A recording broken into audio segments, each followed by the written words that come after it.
안녕하세요. 40대 초반의 남성입니다. 저는 아들 하나와 아내와 살고 있습니다.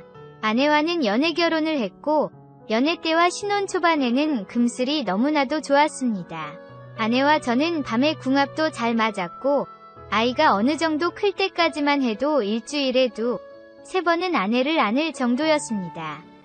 그런데 아이가 초등학교에 들어가면서부터였던 것 같습니다. 아내는 아들에 대한 집착이 엄청 심해졌고 모든 걸 아들 위주로만 하기 시작했습니다.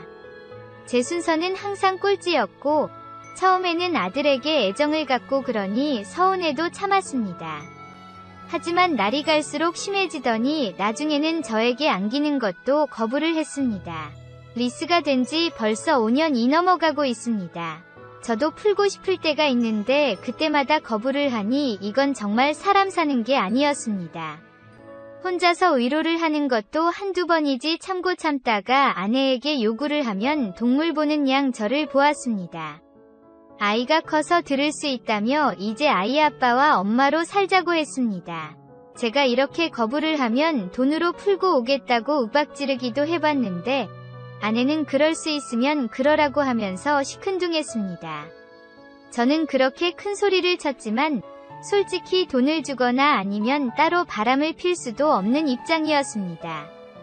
월급은 다 아내가 관리를 했고 저에게는 10여만 원의 용돈과 아내에게 문자가 가는 카드가 다였습니다. 10여만 원으로는 담배값이랑 가끔 요깃거리를 먹으면 다 쓰는 돈이었고 카드 사용 내역은 아내가 다 보니 어떤 것도 마음대로 할 수 없는 상황이었습니다. 이혼도 고려했고 몇 번 법원까지 갔었습니다. 하지만 그때마다 아들이 눈에 밟혔습니다. 이혼을 하게 되면 아무래도 아내가 양육권을 갖게 되는데 그러면 아들을 자주 못 보게 된다는 게 너무나도 안타까웠습니다. 저는 어려서 아버지가 돌아가셨기 때문에 아버지의 부재에 대한 아픔을 안고 살아왔습니다. 어머니께서 저를 잘 키우시려고 노력을 많이 하시기는 했지만 그래도 아버지의 존재가 그리웠습니다. 어린이날에 친구들은 부모님과 함께 시간을 보냈지만 저는 어머니와 형과 셋이서 시간을 보내야 했습니다. 물론 어머니가 정말 노력해주시고 저희를 사랑해주셨지만 그래도 아버지의 빈자리는 항상 남아있었습니다. 어머니는 지금까지도 재혼을 안 하시고 혼자 살고 계십니다. 두 아들 잘 지내는 거 하나 보면서 즐겁게 살고 계신데 제가 이혼을 하면 어머니도 충격이 있으실 것 같았습니다. 그래서 어떻게 해서든 참고 버티고 있었습니다. 그냥 돈 벌어주는 기계처럼 생활을 했습니다. 퇴근 후 아내랑은 말도 잘 안 섞은 지 오래됐습니다. 그냥 차려주는 밥 먹고 아들이랑 놀다가 씻기고 잡니다.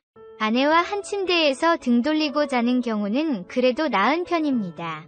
아내는 아들이랑 아들방에서 자는 경우가 많습니다. 주말에는 야외에 가서 아들이랑 놀아주러 가족 나들이를 갈 때도 있습니다. 하지만 그냥 표면적으로 가족인 것 같고 우리 부부는 눈도 잘 안 마주치고 아들과 따로 놀아줍니다. 아무튼 몇 년간 리스 부부로 저런 생활을 하다 보니 인생에 낙이 없었습니다. 인생의 낙이라고 해봤자 아들의 재롱을 보는 것과 한 달에 2-3번 친한 친구와 금요일에 술 한잔 하는 낙입니다. 저에게는 진짜 어렸을 때부터 친하게 지내는 고향 친구가 있습니다. 사는 집도 거의 비슷했고 그래서 초, 중, 고를 같은 곳으로 다녔습니다. 대학교는 조금 다른 곳으로 갔는데 그래도 자주 연락을 하거나 만나면서 정말 친하게 잘 지냈습니다. 비슷한 시기에 결혼을 했고 같은 지역에 자리를 잡아 아들이 생기기 전부터 부부끼리 많이 놀러 다녔습니다. 아이도 둘 다 아들도 그 친구 아들이 우리 아들보다 1살밖에 많지 않아 처음에는 자주 모였습니다. 하지만 아이들 노는 문제로 재수씨와 아내가 조금 문제가 있었고 그래서 같이 모임이 끊겼습니다. 아내는 항상 자기 주장, 자기 가치관만 옳은 사람이었고 재수씨의 육아에 감나라 배나라 간섭을 했기 때문에 항상 문제가 있었고 어느 날 크게 터졌습니다. 재수씨가 서운한 것도 알고 해서 제가 따로 미안하다고 사과까지 했습니다. 재수씨는 아내에게 많이 서운해서 다시는 보고 싶지 않아 했지만 저는 좋아해서 제가 친구집에 방문하거나 친구랑 밖에서 둘이 술 먹는 건 반대하지 않았습니다.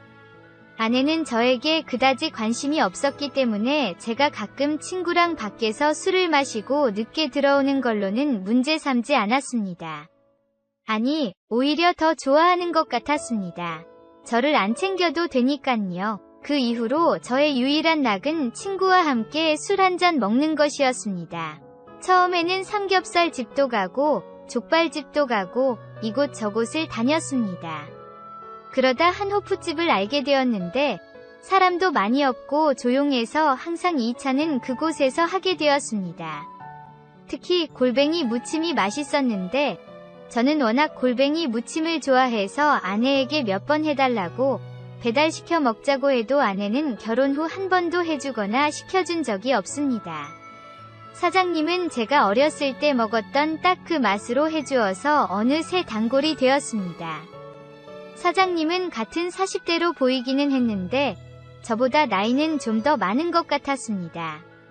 젊은 사장님이라서 그런지 가게도 깔끔했고 안주도 맛도 있지만 예쁜 그릇에 잘 담아져 나왔습니다. 사장님은 160cm 중반 정도의 쌍꺼풀이 진했는데 아마 수술을 한 것 같습니다. 코는 오뚝하고 피부는 탱탱하고 하였습니다. 몸은 날씬했지만 볼륨은 있었습니다. 보통 치마 원피스를 입고 예쁜 앞치마를 하고 일을 하셨는데 그 모습을 보는 맛도 있었습니다. 친구는 보통 11시에는 집에 들어갔습니다. 저랑 더 있고 싶어도 아무래도 재수씨 눈치가 보이는 것 같았습니다. 아무래도 12시 전에는 들어가야 하기 때문에 늦어도 11시 반에는 자리에서 일어났습니다. 저는 친구를 만나는 날이라도 집에서 벗어나고 싶기도 했고 집에 들어가 봤자 우울해지기 때문에 혼자 남아서 가게 마감 때까지 혼술을 했습니다. 가게는 보통 1시에 마감을 했는데 여사장님 전화를 받고 마감 시간이라고 알려주면 아쉽지만 자리에서 일어나고는 했습니다. 그렇게 그 호프집을 한 달에 2-3번씩 방문을 했습니다. 그러다 보니 여사장님이랑 안면이 트였고 가끔씩 서비스 안주를 주시기도 했습니다. 친구랑 만나면 아무래도 제 결혼 회의감에 대해 스트레스를 풀거나 직장 애로사항을 푸는 일이 잦았습니다. 친구는 공감 능력이 좋아서 제 얘기를 잘 들어주었습니다. 친구는 저에게 이혼하라는 얘기를 많이 했습니다. 물론 제가 홀어머니 밑에서 아버지 부재로 힘든 시기를 보낸 걸 잘 알고 이해해줬지만 지금 결혼 생활이 아들도 그렇고 저에게도 점점 지옥으로 변할 것 같다고 했습니다. 게다가 부부관계라도 좋으면 괜찮지만 아직 제가 젊은데 리스로 지내는 건 정말 아니라고 했습니다. 그런 게 무슨 부부냐며 저를 위해서 헤어지라고 한 적도 몇 번 있습니다. 저는 그럴 때마다 그런 얘기는 하지 말라며 저는 아들을 위해서 이혼은 정말 못하겠다고 몇 번 거절을 했습니다. 친구가 일찍 가고 저 혼자 술을 마실 때 손님이 없으면 여사장님이 서비스 안주를 주기도 하고 조금씩 말을 걸어주기도 했습니다. 그러다 어느 날부터 같이 술 한 잔씩 하는 경우가 생겼습니다. 처음에는 어색했지만 술이 들어가다 보니 아무래도 이런저런 얘기를 하게 되었습니다. 술을 마시러 올 때는 보는 사이라 그런지 오히려 속내를 꺼내기가 편한 것도 있었습니다. 처음에는 세상 돌아가는 이야기, 세상 사는 이야기를 하다가 조금씩 서로의 생활 이야기도 하기 시작했습니다. 그녀의 인생도 파란만장했습니다. 그녀는 어렸을 때 첫 번째 결혼을 했었는데 첫 번째 남편은 분노 조절 장애였다고 합니다. 술만 마시면 다 때려 부수기는 기본이었고 나중에는 자신에게도 손찌검을 했다고 합니다. 나중에는 도박에 빠져서 빚쟁이에게 쫓기는 신세도 되었다고 합니다. 몇 년 행방불명되어 이혼을 하고 싶어도 못하고 있었다고 합니다. 어느 날 찾아오더니 도박빚 3천만 원을 갚아주면 이혼을 해준다고 했고 여기저기 돈을 꺼서 갚아주고 이혼을 했다고 합니다. 첫 결혼에서 남자에게 학을 떼서 다시는 남자를 만날 생각이 없었다고 합니다. 하지만 한 남자가 끈질기게 자신을 쫓아다녔다고 합니다. 그 남자는 직업도 좋았고 학벌도 좋았고 집도 부유했고 총각이었다고 합니다. 외모가 정말 별로이기도 했고 자신은 이혼 여인이 남자를 만나도 총각을 만나면 안 될 것 같아서 계속 거절했다고 합니다. 그런데 남자는 괜찮다고 계속 매달렸고 시댁의 반대에도 불구하고 결혼을 했다고 합니다. 결혼을 하고 나서 처음 잠을 잤는데 두 번째 남편은 정말 그쪽으로 전혀 재능이 없었다고 했습니다. 하드웨어도 좋지 않았는데 지속성도 떨어져서 3분을 넘기는 경우가 한 번도 없었다고 합니다. 하지만 부부인이 즐겁지는 않아도 남편이 원할 때는 거절 한 번 하지 않고 다 응해줬다고 합니다. 남편은 재능은 없지만 욕구는 많아서 거의 매일 자신을 안았다고 했습니다. 하지만 그렇게 1년을 살았는데도 아이가 생기지 않았고 병원에 가보니 여사장님과 남편에게 모두 문제가 있었다고 했습니다. 아이가 아예 생길 수 없는 정도는 아닌데 시험관을 해야 했다고 했습니다. 그렇게 한동안 몸고생, 마음고생을 하면서 아이를 갖도록 노력했지만 계속 실패를 했다고 합니다. 그럴수록 시댁의 구박이 심해졌다고 합니다. 결혼 경력이 있어서 다른 남자에게 많이 안 껴서 아이가 안 생긴다는 둥, 이래서 초혼의 어린 여자를 며느리로 삼았어야 한다며 막말을 했다고 합니다. 처음엔 그래도 남편이 달래줘서 참았는데 남편도 점점 자신을 홀대하기 시작했고 나중에는 젊은 여성과 바람이 나서 이혼 요구를 했다고 합니다. 여사장님도 너무 지쳐서 그냥 이혼해주려고 했지만 그쪽에서 먼저 의자료를 많이 준다 하길래 그냥 받고 헤어졌다고 합니다. 그 이후로는 결혼은 절대 안 하기로 결심했다고 합니다. 저는 마감 도와주는 분이 남편 아니었냐고 물었고 남편은 아니고 남자친구라고 했습니다. 자주 마감 때 도와주러 와서 남편이었는지 알았습니다.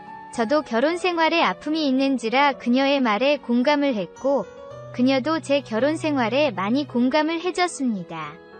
친구랑 이야기할 때 얼핏 들었다며 자신은 2번이 이혼을 해서 잘 알고 있다고 했습니다.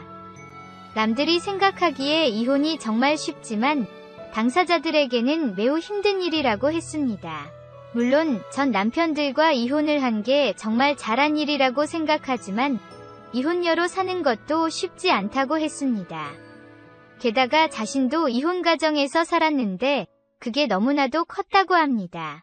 저의 안타까운 상황도 이해해주고 이혼을 하지 않는 상황도 이해해주는 그녀가 너무나도 고마웠습니다. 그렇게 몇 번 술을 마시면서 대화를 나누다 보니 우리는 한결 가까워졌습니다. 그러던 어느 날이었습니다. 그날도 친구와 1차로 한잔하고 2차로 호프집에 갔습니다. 친구와 대화는 잘 되고 있었습니다. 그러다 친구는 제 결혼 생활과 리스 생활, 그리고 이혼하지 않는 것에 대해서 약간 질타성 이야기를 했고 저도 기분이 좋지 않아 그만 얘기하자고 했습니다. 하지만 친구는 몇 년간 옆에서 지켜보는 것도 답답하고 나아지지도 않는데 계속 같은 얘기를 반복하냐며 화를 냈고 친구는 화가 나서 먼저 자리에서 일어났습니다. 친구와 싸운 것도 기분이 좋지 않았지만 저도 이러지도 저러지도 못하는 제 현실에 정말 우울했습니다. 얼마 뒤 호프집에 있던 마지막 손님들이 나가자 사장님은 간판불을 끄고 문을 잠근 뒤 술잔을 들고 제 앞에 앉았습니다. 어차피 마감 시간도 다가오는데 술이나 같이 하면서 기분 좀 풀자고 했습니다. 사장님은 같이 취해야 말동무가 된다며 연거푸 몇 잔 원샷을 했고 두 볼이 빨개져서 대화를 나눴습니다. 사장님은 제 말에 너무나도 공감을 많이 해줬고 친구와 싸운 후에 공감이라 사장님이 너무나도 고마웠습니다. 그러다 보니 너무 감성적이 되었고 순간 사장님이 너무 예뻐 보였습니다. 물론 여사장님은 원래도 예쁩니다. 가끔씩 술에 취해서 장난기가 많은 손님들이 작업을 걸 정도였습니다. 사장님을 말없이 쳐다보니 사장님도 뭔가를 느꼈는지 저를 야릇한 눈빛으로 쳐다봤고 우리는 누가 먼저라 할 거 없이 입맞춤을 했습니다. 저는 정말 몇 년 만에 입맞춤이라 술이 확 깨는 것을 느꼈습니다. 저는 입맞춤으로도 너무나도 좋았습니다. 하지만 사장님은 거기서 멈추지 않았고 저에게 와락 안겨버렸습니다.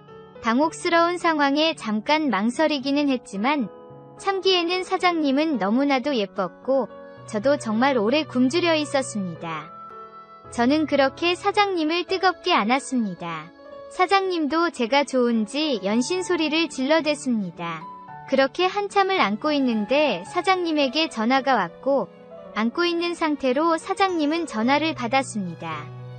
전화는 사장님의 남자친구에게 온 거고 지금 출발한다고 했습니다.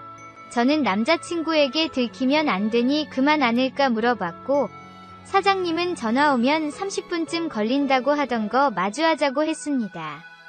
아무래도 시간이 신경 쓰여서 마음이 조급해졌고 남은 시간 동안 강렬하고 열정적으로 사장님을 안아줬습니다.